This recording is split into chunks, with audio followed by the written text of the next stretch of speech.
বিসিবির নতুন সভাপতিকে অভিনন্দন জানাইতে আসলাম। আপনারা এই চেহারার মানুষটাকে দেখতেছেন। এই ছবিটা কিন্তু একটা তাৎপর্যপূর্ণ একটা ছবি। যখন তামিম ইকবাল এই সেম ড্রেসে বসে এই ক্যাফে আমাদেরকে বলছিল যে আমাদেরকে ভুলে যায়েন না, মানে আমাকে ভুলে যায়েন না, এই জাতি তাকে যখন ভুলে যাইতেছিল, সে বলছে তাকে ভুলে যাইতে না, কিন্তু দর্শক আর মানুষ, বাংলাদেশের মানুষ তাকে ভুলে যেতে চাইছে। কিন্তু আমাদের নতুন বিসিবির নতুন কমিটির সভাপতি, সে তামিম ইকবাল, তাকে যাতে মানুষ না ভুলতে পারে সেই ব্যবস্থা সে করছে। এবং দেশের সাথে, দেশের স্বার্থে, ক্রিকেটের স্বার্থে এই জয় ক্রিকেটের জয়, এই জয় তামিম ইকবালের জয়, এই জয় তাকে যারা পছন্দ করে, ভালোবাসে তামিম ইকবাল, যার জন্য মানুষের প্রাণ হৃদয়হীন সব কিছু উজাগার করে দেয় মানুষ তামিম ইকবালের জন্য, তামিম ইকবালের জন্য, শুধু ক্রিকেটের জয় আমরা মনে করি। তাহলে আমরা এখানে কি দেখতেছি, বিসিবির নতুন অ্যাডহক কমিটিতে জায়গা পেলেন যারা। আমরা দ্বিতীয়ত আসি, এটা কে? ইসরাফিল খসরু।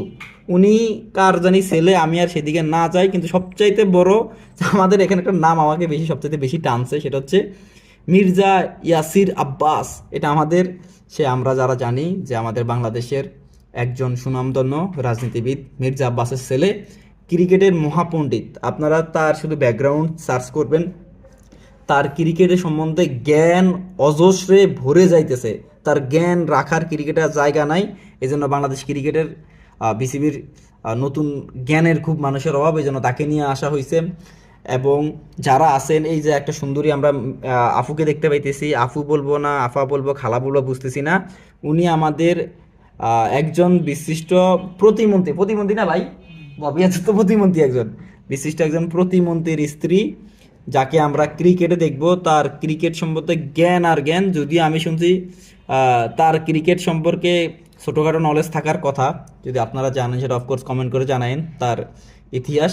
এবং যারা আছে মোটামুটি, আমরা এই এই যে বিসিবি নতুন কমিটি দেখতে পাইছি, এখানে একটা জিনিস খুবই তাৎপর্যপূর্ণ, সেটা হচ্ছে যে আমরা আইসিসির, আইসিসি তো না, আইসিসি বলে আইসিসি বলে ফেলছি, সেটা হচ্ছে ইন্ডিয়ান যেই ক্রিকেট কাউন্সিল আছে বা তাদের যেই ফোরাম আছে, সেখানে বিসিসিআইয়ের ইন্ডিয়ান, সেখানে আমরা দেখতে পাইছি যে অমিত শাহকে, তার ফোলা হচ্ছে আর কি, মূলত হচ্ছে সভাপতি আর কি বিসিসিআইয়ের।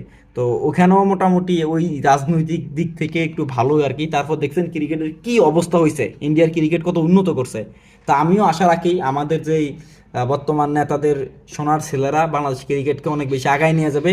ইন্ডিয়া যেহেতু পারছে, আমরা কেন পারবো না? ইন্ডিয়ার যদি নাম্বার ওয়ান টিম হইতে পারে নিজেদের লোক দিয়ে, অমিত শাহ কত ফলাফাইন দিয়া, তাহলে আমরা পারবো না কেন? আমরা তো ওখানে তো একটা শুধু অমিত শাহর ফলা ছিল, একটা শুধুমাত্র সভাপতি, সেখানে আমাদের তামিম ইকবাল থেকে শুরু করে বাকি 5 জন পর্যন্ত আছে। তাহলে এত বড় নেতা এত কয়জন মিলে কেন পারবো না? আমরাও পারবো।